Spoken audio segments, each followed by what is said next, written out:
उपचुनाव में ग्वालियर चंबल संभाग के सभी सीटों को जीतने के लिए सभी राजनीतिक दल एड़ी चोटी का जोर लगा रहे हैं। ऐसे में पोहरी सीट पर उपचुनाव का मुकाबला रोचक हो गया है। इस सीट से बीजेपी, कांग्रेस, बसपा और निर्दलीय प्रत्याशियों ने मुकाबले को रोचक बना दिया है। सभी प्रत्याशी कड़ी मेहनत कर मुकाबले को जीतने की हर संभव कोशिश कर रहे हैं। बीजेपी की ओर से जहां सिंधिया समर्थक सुरेश धाकड़ चुनावी मैदान में हैं, तो कांग्रेस की तरफ से हरिवल्लभ शुक्ला मतदाताओं को लुभाने की कोशिश कर रहे हैं।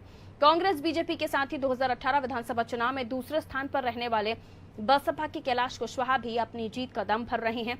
इन तीनों के अलावा निर्दलीय प्रत्याशी के रूप में पारम सिंह भी मतदाताओं को लुभाकर विकास के नाम पर वोट मांग रहे हैं।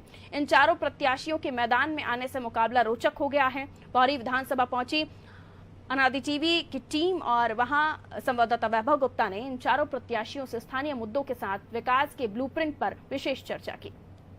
पोहरी विधानसभा में चुनाव प्रचार तेज हो चुका है। लगातार प्रत्याशी जनसंपर्क कर लोगों के बीच में जाकर अब मदद मांग रहे हैं। ऐसे में कांग्रेस के जो प्रत्याशी हरिवल्लभ शुक्ला जी हमारे साथ हैं। सर, कैसा है अब तक जनता का रुझान?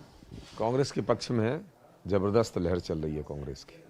प्रदेश अध्यक्ष कमलनाथ कर्ज माफी की बात करते हैं, लेकिन बीजेपी और लोग कह रहे हैं कि कर्ज माफी का असर नहीं है। अब ये तो चुनाव में पता लगाएगा कि असर है कि नहीं है।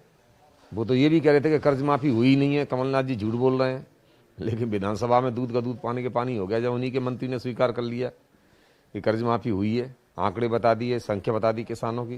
तो ये इन लोगों का तो झूठ बोलने का काम है परंपरा से। कांग्रेस कितनी मजबूत है विधानसभा में? क्योंकि ऐसा लोग कह रहे हैं कि सिंधिया के साथ जो कांग्रेसी कार्यकर्ता थे वो बीजेपी में शामिल हो चुके हैं, तो यहाँ पर कितने कार्यकर्ता होंगे? तो जब सभी सर्वे में कांग्रेस की जीत के दावे किए जा रहे हैं तो कांग्रेस तो मजबूत है ही। बिल्कुल। एक और सवाल है कि दल बदलने वाली बात आती है सामने।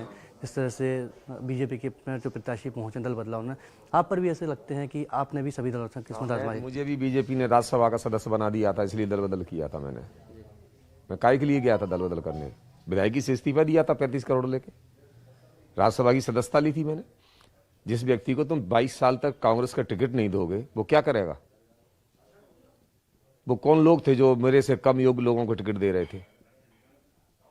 और जब मैं निर्दलीय लड़ा तो सबकी जमानत जब्त हो गई, तो जनता ने दिखा दिया नहीं कि जनता हरिवल्लभ शुक्ला के साथ है।